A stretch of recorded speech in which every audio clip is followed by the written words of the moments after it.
Please join us in welcoming the stars of A Christmas Spark. We have with us today Jane Seymour and Joe Lando. Welcome. Hi, guys. Hi. Our first question, we're going to start with Jamie Ruby. Hello, thanks for talking to us today. So what are some of your favorite holiday traditions, and did you learn any new ones either from filming or from each other? Holiday traditions. Holiday traditions. Well, I used to always have mine in England, so that's not very appropriate. But for me, it's all about family getting together and cooking and the chaos of it all, and why we all seem to think we need so much more food at Christmas than we do on a regular basis. I don't know, but I've got grandchildren and extended family, so it's always, it's a great big bundle of fun. What about you, Joe? I don't really have any holiday traditions, really. We go away. We love to go for vacation after Christmas. Just being together with everybody, eating, laughing. I go over to Jane's house and have fun. It's true. It's always a good meal there. All right, thank you. Thank you, Jamie. The next question is from Suzanne with TV Mag. Hi, it's great to talk to both of you. I've been watching you on TV for so long, way before Dr. Quinn, Medicine Woman, so it's a great honor. And so was it difficult getting together again on screen after all this time, or was it just super easy? Super easy. No, we've done the homework, over and over and over and over again. So no, we didn't have to. It was magic. I mean, it was absolute magic. And when Joe said he'd do this, and I've read this, when I first read it, I thought, Joe's my best friend. I just didn't think of him being in it. I just thought, I wonder whether he'd be interested in what I'm about to do. And he read it and he said, oh, Jane, you're going to have so much fun on this one. This is like one of the best Lifetime movies I've ever read. And then, woo, I mean, somebody got a really good idea and decided to offer it to Joe, and I am so grateful. That makes two of us, because that's the truth. I went over to Jane's house and she had like a million projects she was discussing with me. And she said, oh, and by the way, I have this really good Lifetime script. Would you like to read it? And I said, sure. And I didn't know if I was going to, but on a whim I did. And I got a little jealous because I was thinking whoever gets to do this with her is going to have a lot of fun. And it proved to be a lot of fun. Thank you. All right, thank you so much. I enjoyed it. Thank you, Suzanne. The next question is from Noah Wilson. Hi guys, it's so nice to be here with y'all. By the way, Jane, you look so festive. I love it. You in red, yes. But well, I had to do something. There's howling winds outside here in Dublin. Middle of the night. We both look nice. So first question goes to you, Jane. You play Molly in your new Lifetime Christmas movie titled A Christmas Spark. To others that are unsure what holiday magic might come their way this year, what words of hope or wisdom would you like to share that you feel would also be in agreement to your character in the movie?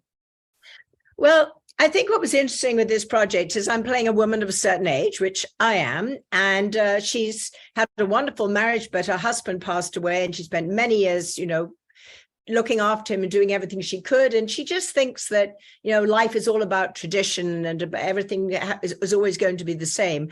And really, I think what's the hope is that change is not something to be afraid of, that change can bring, a Christmas spark, can bring something magical to your life when you least expect it. And that it's never too late to begin again. It's never too late to have a whole other life and a whole other experience. And it doesn't mean you have to discard or let go of or not, truly love the love that you had for such a long time with your partner for so long, that there's space for both loves in your heart. And I think that's a really important message for anyone that has at Christmas realized that maybe they're no longer with the person that they loved, or maybe that, something happened, or they lost them, or it was divorce, or who knows, what reason, that you hang on to the real love that you had in the time that you had it, and you carry that with you for the rest of your life.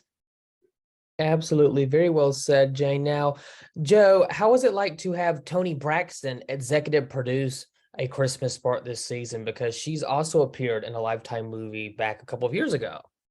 Yeah, I'm a fan from years ago, and so I was pretty excited. I have yet to meet Toni. I've spoken with her on phone, and but you know, it was an incredible experience, and I thank her and Rhonda, our director. She was fabulous, and Stephen Bulka, and you know, it was just a wonderful experience. I look forward to meeting Toni someday, but I was honored to be in this movie, and everything that Jane just said, I have to ditto. You know, this was an experience on this film that I got to learn a little bit about myself and about second chances and the ability to always keep the door open for new experiences. And this was just a really sweet movie. I'm very happy with it. Absolutely. Very well said. Thank you, Joe and Jane. Y'all both take care and have a great and happy holiday. Thank you. Well, take Thank you, care. Noah. The next question's Jay Bobbin. Thank you very much. Hi, Jane and Joe. Joe, hi. It's interesting to me, Joe, that you read the script and maybe didn't see yourself in it until you were actually pitched it. It seems like all the elements were here. Certainly a reunion of you two, the fact that you liked the movie and it was sweet. Did you really have no concept of you being in it yourself until the actual offer came your way? Well, before I read it, Jane said, oh, you know, maybe you could, and then you said something about playing Father Christmas, and I didn't quite understand that part. You said Father Christmas to me, I remember, and I thought, oh, okay. And then when I read the script, there was a certain amount of singing and dancing in it that I was very worried about, but said okay. And I didn't know for sure if they would take some of it out. So I was going out on a limb of embarrassment possibly, but I took a shot at it because Jane was going to be there. And they adapted the script to take care of those little problems that I had, except for a couple scenes, which you actually do get to hear me sing, and you do get to see me dance. Thank you. Two things I have in common with my character, Hank. Can't sing and I can't dance. And he says that, but you give it a shot. Thank you. Next question is from Monica Gleiberman. Hello, Jane and Joe. It's so nice to see you guys, and it's so nice to see you guys together. I'm so excited. I wanted to ask both of you, so I'll do like a generic kind of first part question. For both of you, you know, obviously Christmas movies, they're so magical and so many people look to them and rewatch them all year long. What was it like for both of you to try to make this one stand out in terms of an acting perspective? And is there any weight that gets put on you knowing that these movies are so beloved when they come out? Well, I don't know. You go, Joe. Weight, I didn't feel any weight on me for this one because it was different than other Christmas scripts I've read. It had a lot more humor available to it, and I knew that they were going to let us kind of just be ourselves at times. And you know, that's what I really clicked on to this one and loved about it. And I think Jane felt the same way. We were able to use some of our own chemistry. You know, I heard someone bring up chemistry in another interview earlier today, and chemistry is something that you can't manufacture, and you can't go, oh, that person looks like they would be great with that person, put them together and expect it. It happens, and it's happened with Jane and I've had that opportunity with just a couple other people in my career, and I think that's why we keep going back to that well of chemistry between the two of us. It's pretty unique. And as Joe said, I remember the first day I worked on Dr. Quinn, and I, you know, had just come through a terrible circumstance and a terrible marriage. And I'm looking at him and just going like, no, that'll never happen. And what is it? 31 years, nearly 32 years later, we are reasonably inseparable. And if I put, you know, if Joe and his family, and they're always at my house, you know, we are entwined families, all the children and the rest of it, and Kirsten and I, and we all get along really well.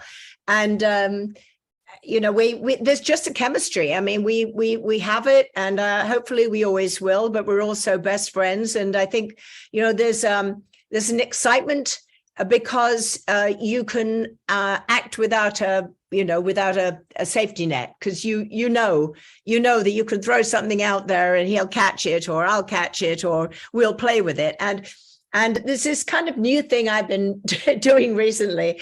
And Rhonda, our director, loved it. And I said, well, when you feel you've got it, you say, that's it, it's perfect. Can we have a freebie? And she said, what's a freebie? I said, that's when you know you've got it. So now you can be completely silly and just throw it upside down and backwards and see what happens. So Joe and I started having way too many freebies. And Rhonda loved it, and Joe came up with so many great ideas. It was magic for me. I know everyone always talks about bringing back Dr. Quinn. I think bringing forward Molly and Hank. I'm not going back. I'm going forward, and I think that was what this was. It was a celebration of a unique chemistry that we have, and it was so much fun. And I've seen it, and it definitely exceeded expectations. And I just want to add to that too. By the way, it does. It's so good. I'm so excited for you guys. But to add on to kind of what you're both saying too, in terms of moving your characters forward, are you prepared for the response that people are going to have seeing the two of you together again and, kind of pushing these characters forward, in a different way, but still having you guys together? Sure. I would love that. Yeah. Why not? Do you want to work with me again, Joe? Come on, be honest. Okay, I'll work again. I was retired basically, and they sucked me back in when they said Jane. Well, thank you guys so much. I'm so excited for you, and I can't wait for all the fans to see it. They're gonna freak out. So congratulations. They're already freaking out on the internet, I think. Yes, all over the world. We're gonna have to find a way to show Lifetime movies globally. We'll put the word out. Thank you, guys. Thank you. The next question is from Mike Hughes.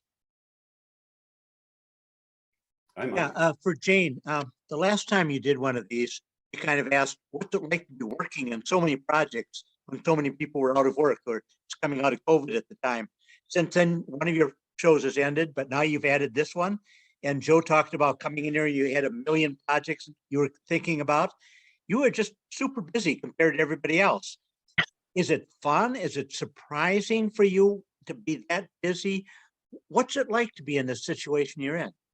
It is. I am just so grateful. I mean, oh my gosh, I love acting, and I've been getting the most amazing roles. And Christmas Spark was a really fun one. Harry Wild that I'm doing right now. I'm doing another 12 episodes. We had the second season, and that's just a gift for me. It's such an amazing character, and I adore it.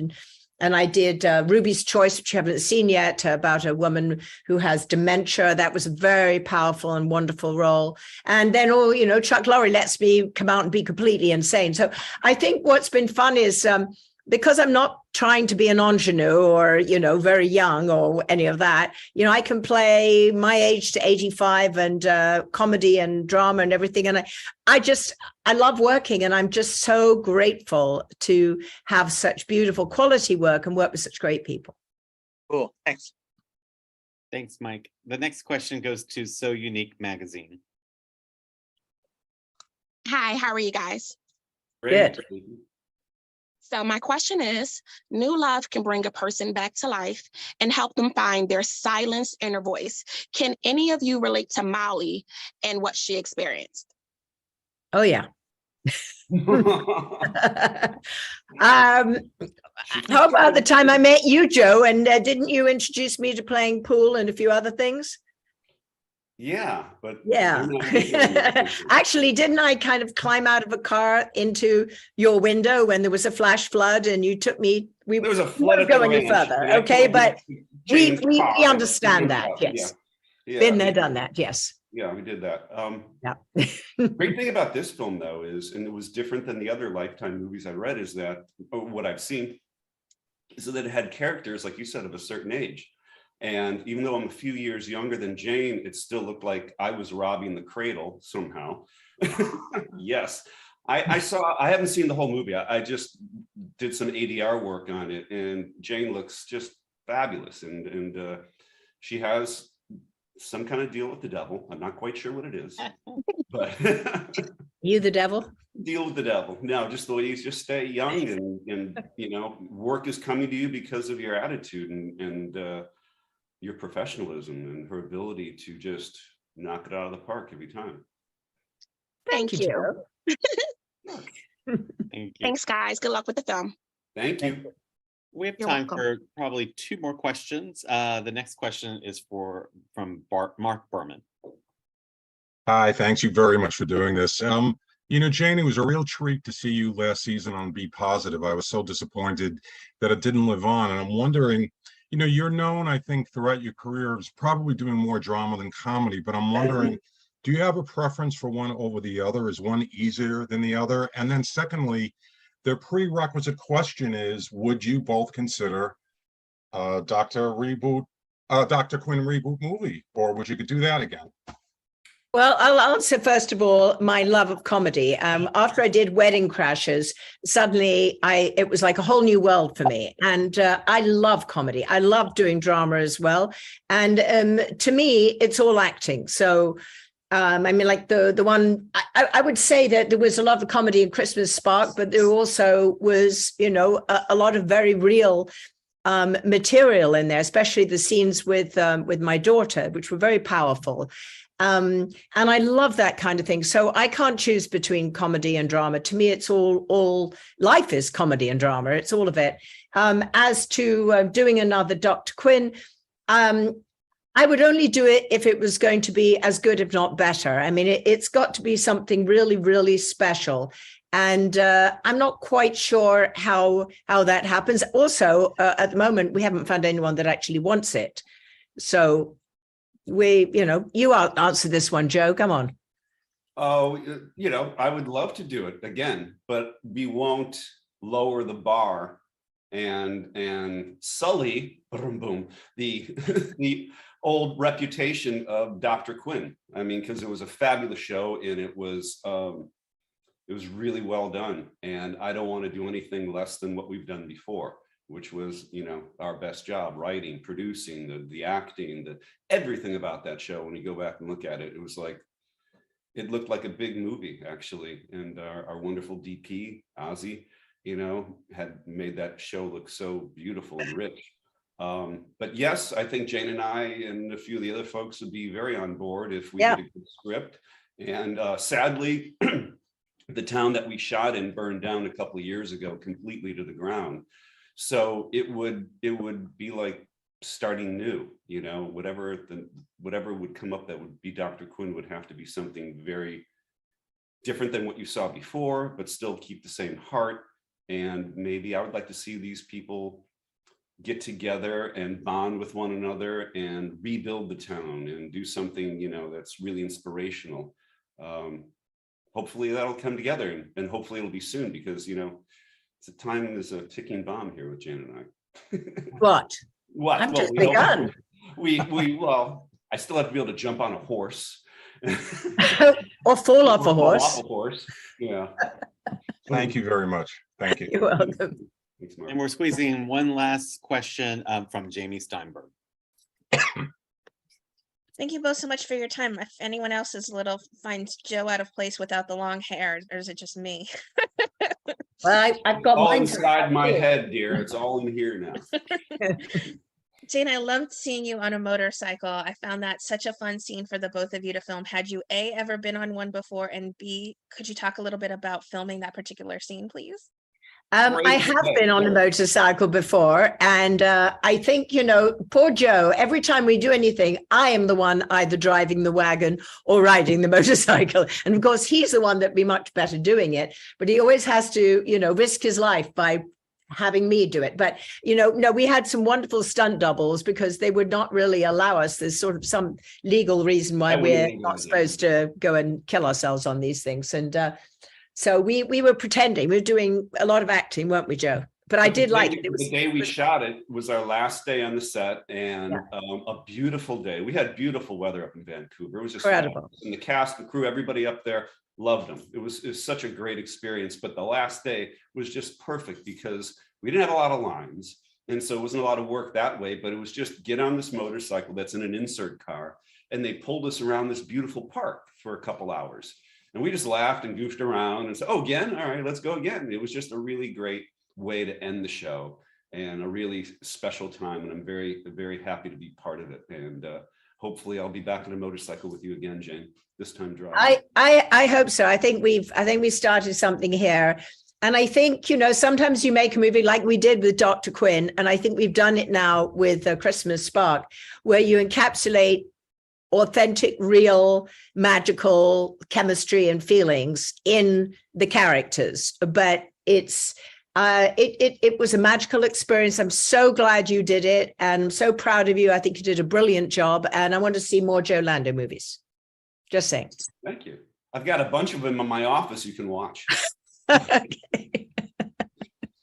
Both of you did an exceptional job on this, and I'm excited for a part 2 next year. Hopefully. Oh, that would be fun. Thank you. So that concludes our panel for A Christmas Spark. Thank you, Jane Seymour and Joe Lando, for joining us. It's been a pleasure. And don't forget, A Christmas Spark premieres on Lifetime Sunday, November 27th at 8/7 Central. Thank you all. Thank you. Bye. Thank you. Bye.